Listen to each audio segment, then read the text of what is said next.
Everyone welcome back to the new video. तो आज हम एक बहुत ही ज्यादा एसेंशियल टॉपिक के बारे में बात करने वाले हैं, विच इज कौन से क्वेश्चन हमें एग्जाम में छोड़ के आने होते हैं। देखो हर क्वेश्चन में ना हर एग्जाम में, चाहे तुम, आज मैं थोड़ा जनरल बात करना चाहूंगा, चाहे तुम जैम एग्जाम की बात कर रहे हो, टीएफआर की बात, टीएफआर के अभी रहने देते हैं, चाहे तुम जैम की, गेट की या फिर नेट की बात करो। मैंने तीन अलग अलग डिफिकल्टी के लेवल के मैंने एग्जाम यहां पर ले लिए, ठीक है। अगर तुम इनकी बात करते हो, हर किसी में हमेशा इजी, मीडियम और डिफिकल्ट लेवल के क्वेश्चन होते हैं। क्या भैया डिफिकल्ट वो क्वेश्चन होते हैं जो बहुत बड़े बड़े क्वेश्चन होते हैं, जिनके सॉल्यूशन बहुत बड़े होते हैं? नहीं, वो डिफिकल्ट नहीं होते। मैं बताता हूं आज तुम्हें कैटेगरी के कौन से क्वेश्चन तुम्हें करने होते हैं। मैं ये नहीं कह रहा, मैं आज ये नहीं बताने वाला कौन से क्वेश्चन छोड़ के आने। इस स्टेटमेंट को डायरेक्टली मत समझो, इसको ऐसे समझो कि एट द मोमेंट मान लो तुम पेपर में बैठे और तीसरा या चौथा, थर्ड या फोर्थ क्वेश्चन ही आ गया, जो मैं क्वेश्चन अभी तुम्हें बताने वाला हूं डिफिकल्ट की कैटेगरी,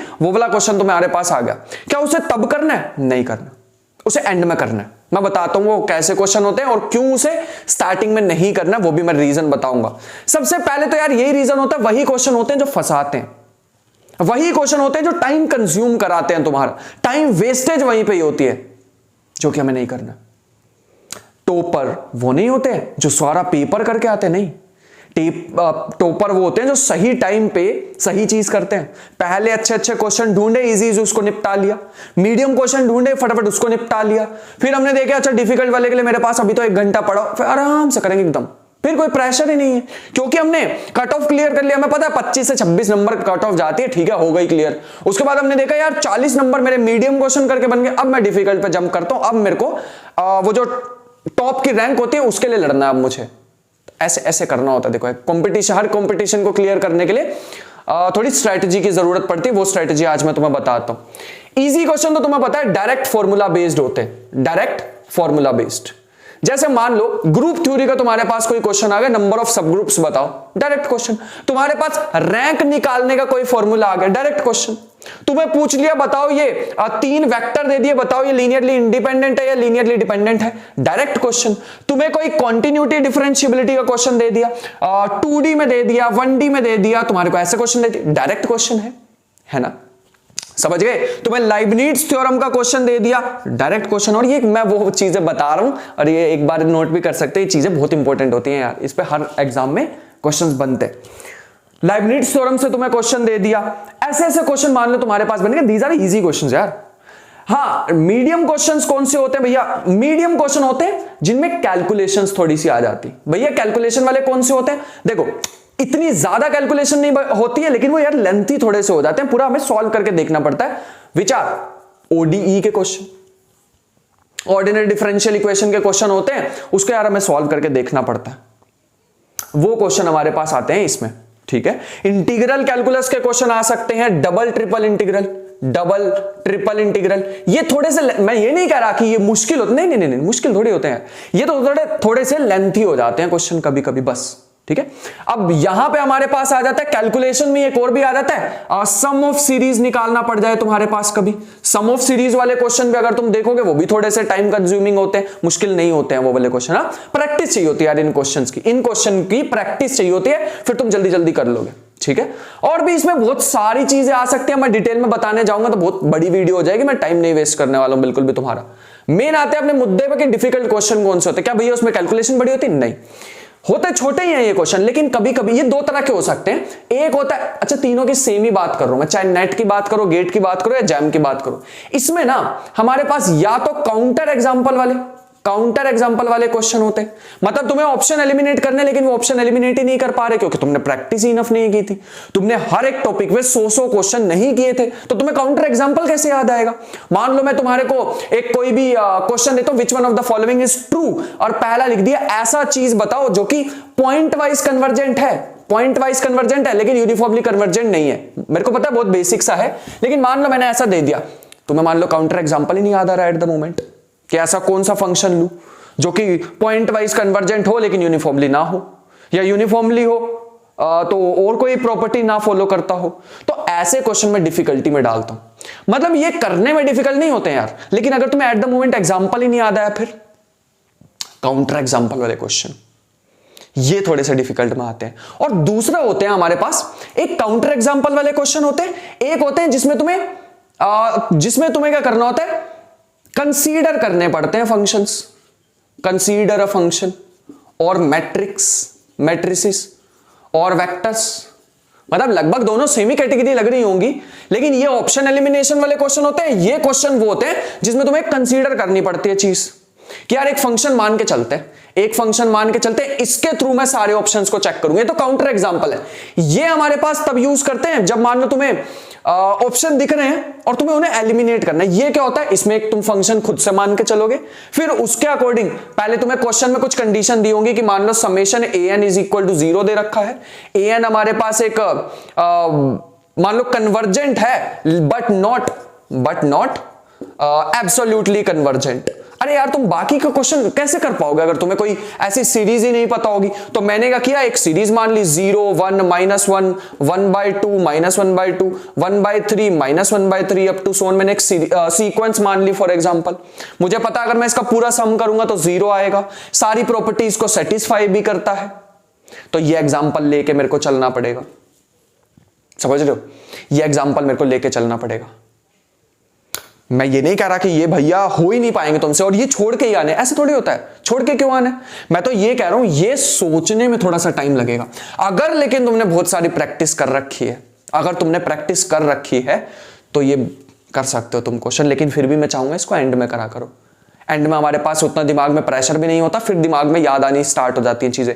स्टार्टिंग में ही अगर इन दो चीजों को पकड़ लोगे ना, या तो काउंटर एग्जांपल वाले क्वेश्चन या फिर कंसीडर फंक्शन वाले क्वेश्चन, अगर तुम स्टार्टिंग में ही पकड़ लोगे ना, और ये हर किसी में आते हैं यार, चाहे वो लीनियर, देखो मेन हमारे पास ब्रांचेस कौन सी होती है, या लीनियर अलजेब्रा होती है, या हमारे पास रियल एनालिसिस होती है, या हमारे पास कॉम्प्लेक्स एनालिसिस होती है, या हमारे पास वेक्टर लीनियर अलजेब्रा में ही आ जाएगा, या हमारे पास इंटीग्रल कैलकुलस या वेक्टर कैलकुलस होती है। मैं इन जनरल बात कर रहा हूं कि हमारे पास यही होती है ना। ग्रुप थ्योरी होती है, ग्रुप थ्योरी को हम ये भी बोल सकते हैं कि ये हमारे पास एब्स्ट्रैक्ट अलजेब्रा आ जाएगा।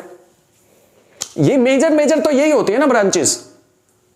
किसी भी एग्जाम की अगर तुम बात करो, सब में ये क्वेश्चन बनते हैं, समझ पा रहे हो पक्का। एक मैं लास्ट चीज और बताना चाहूंगा, ज्यादा स्ट्रेच नहीं करूंगा मैं वीडियो को।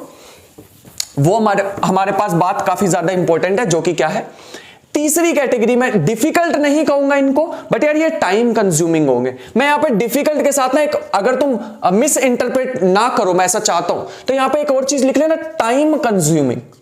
मैं डिफिकल्ट ऐसे नहीं कह रहा कि ये हो ही नहीं पाएंगे। अरे क्यों नहीं होंगे, फिर तो कोई सॉल्यूशन ही ना लिख पाता उसके, है ना। अगर वो डिफिकल्ट होते तो फिर तो सॉल्यूशन ही नहीं कोई लिख पाता। डिफिकल्ट नहीं, टाइम कंज्यूमिंग होते हैं। अगर मैं तुम्हें कोई जैम का पेपर दूं, 10 घंटे दूं टाइम, फिर तो कर ही दोगे ना यार। तो टाइम का भी तो खेल है, 3 घंटे में करना भी तो है। जितना भी तुम्हें टाइम मिलेगा उतने टाइम में करना भी तो है ना। तो लास्ट चीज जो मैं तुम्हें यहां पे बताना चाहूंगा ना, वो क्या है, एक होता है मिक्स्ड क्वेश्चंस। जैसे फॉर एग्जांपल मैंने तुम्हें linear transformation plus integral calculus दे दिया। लीनियर ट्रांसफॉर्मेशन एक ऐसी ट्रांसफॉर्मेशन दे दी, ऐसा कुछ u plus V by 2u plus V upon में कुछ भी लिख दिया, फॉर एग्जांपल a लिख दिया, ऐसा कुछ भी लिख दिया, और मैं तुम्हें कहूंगा कि एरिया फाइंड आउट करके दिखाओ, सॉरी एरिया नहीं, वॉल्यूम फाइंड आउट करके दिखाओ। क्या करोगे, फिर तुम्हें डबल ट्रिपल इंटीग्रल पे जाना पड़ जाएगा। तो ऐसे जब मिक्स्ड क्वेश्चन आ जाएंगे, मान लो मैंने तुम्हारे को ODE और वेक्टर स्पेसिस मिक्स कर दिया, मैंने ODE के सॉल्यूशंस निकलवाए, पूछ लिया वो लीनियरली इंडिपेंडेंट है, डिपेंडेंट है, वगैरह वगैरह और भी चीजें पूछ ली, वेक्टर स्पेसिस की मिक्स कर दी। तो ये मिक्स्ड वाले जो क्वेश्चन होते हैं, ये भी टाइम कंज्यूमिंग होते हैं थोड़े से। एट द मोमेंट यार कभी कभी क्लिक नहीं करते, लेकिन अगर तुमने 1-1.5 साल प्रैक्टिस की हुई ना यार, फिर तो तुम इसको हाँ एंड में फिर भी लेके जाओ, एंड में सॉल्व करो, हो जाएंगे, ठीक है। और किसी भी एग्जाम में अगर तुम बैठो तो तुम्हारा पहले टारगेट तो एटलीस्ट ये नहीं होना चाहिए कि मेरे को फुल मार्क्स लाने, नहीं। पहले तुम्हारे स्टेप बाय स्टेप चलना होता है यार। पहले तुम्हें सोचना होता है मैं कट ऑफ क्लियर कर ली, अब मैं इसके पार हूं, मेंटल स्ट्रेस जो होगा घटेगा, फिर तुम्हें पता लगेगा यार मैं आ गया, थोड़ा सा और ऊपर आ गया, कट ऑफ से तो काफी ऊपर आ गया, फिर वो जो प्रेशर था ना तुम्हारे दिमाग पे एग्जाम का, नीचे आ जाएगा और नीचे आ जाएगा, फिर तुम्हारा दिमाग एकदम रिलैक्स हो रखा, अब जो पढ़ा था ना वो याद आना स्टार्ट हो जाएगा। इसीलिए बेस्ट स्ट्रेटजी जो होती है ना, मेरे ख्याल से बेस्ट स्ट्रेटजी होती है, इजी वाले फटाफट ढूंढे, मैंने बता दिया इजी वाले, डायरेक्ट फॉर्मूला, एक बार पूरा पेपर देख लो, इजी दिखे, फटाफट फॉर्मूला लगाए, कर लिया, फॉर्मूला लगाया, कर लिया। अच्छा ये वाला थोड़ा मुश्किल लग रहा है, बाद में करेंगे, ये मुश्किल लग रहा है, बाद में करेंगे। तुम्हें गिनती के 5 भी छोड़ने पड़ रहे हैं, छोड़ दो। फॉर्मूला वाले फटाफट करे और साइड में निकाल दिया।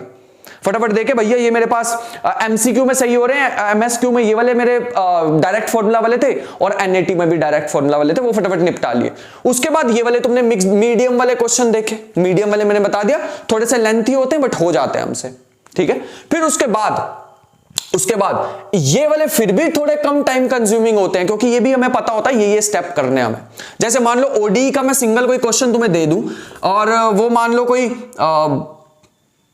मान लेते हैं कोई कोशिश प्रॉब्लम में से आ गया, कोशिश डिफरेंशियल इक्वेशन में से आ गया। तुम्हें पता है यार वो थोड़ा सा टाइम लगेगा, लेकिन मेरे को स्टेप सारे पता है, मेरे को पता है ये स्टेप्स होंगे, है ना। लेकिन यहां पे पता क्या होता है, यहां पे तुम्हें 3 स्टेप करने के बाद देखना होगा कि अब क्या करना है, समझ रहे हो। ये वाले जो क्वेश्चन होते हैं ना, इनमें तुम्हें 3 स्टेप्स होंगे। फिर तुम्हें जैसे तुमने ओडी वाला पार्ट सॉल्व कर लिया, डिफरेंशियल इक्वेशन सॉल्व कर ली, अब तुम्हें देखना होगा कि फंक्शन इंक्रीजिंग आ रहा है, डिक्रीजिंग आ रहा है क्या, फिर रियल एनालिसिस आ गए। ओडी कर लिया, उसके बाद रियल एनालिसिस मिक्स कर दी, रियल एनालिसिस, यहां मुझे रियल एनालिसिस लिखना चाहिए, समझ रहे हो, ऐसे करना है तुम्हें, समझ गए ना। अब तो ये वाली 3 चीजें अपने दिमाग में रखना है, एक मिक्स्ड क्वेश्चन, एक कंसीडर अ फंक्शन और तीसरा काउंटर एग्जांपल्स। ये वाले क्वेश्चन अगर तुम्हें कहीं भी दिख रहे हैं तो उनको एंड के लिए छोड़ दो, ठीक है। स्टार्टिंग में इसमें घुसने की जरूरत नहीं है। हाँ अगर स्टार्टिंग में तुम्हारे दिमाग में आ गया कि भैया ये वाला एग्जांपल काउंटर एग्जांपल मेरे को पता है, कर दो, नहीं याद आ रहा अभी, थोड़ा छोड़ दो, अभी के लिए छोड़ दो, ठीक है, अभी के लिए छोड़ देते हैं, लेकिन छोड़ेंगे नहीं, करके तो आएंगे, ठीक है। यहां तक बात समझ आ गई है ना। तो ये था हमारे पास जो आज मुझे तुम्हें बताना था। आई होप कि तुम्हें बातें समझ आई होंगी और सीखने को भी चीजें मिली होंगी। फीडबैक अपना जरूर शेयर करना कमेंट बॉक्स में, और आई होप कि तुम प्रैक्टिस सीरीज को फॉलो कर रहे हो। प्रैक्टिस सीरीज बहुत जोरों शोरों की चल रही है और काफी ज्यादा अच्छे लेवल के क्वेश्चन मैं लेके आ रहा हूं। ये जो डिफिकल्टी वाला है ना, ये भी मैं लेके आ रहा हूं, जिसमें काउंटर एग्जांपल यूज होते हैं, consider a function, mixed question, ये भी क्वेश्चन मैं तुम्हारे सामने लेके आ रहा हूं। तो आई होप कि तुम वो भी फॉलो कर रहे हो। मिलते हैं नेक्स्ट सेशन में, तब तक ले अपना ख्याल रखना, पढ़ाई करते रहना, मेहनत इतनी ढेर सारी करना। मिलते हैं नेक्स्ट सेशन में, तब तक ले बाय बाय।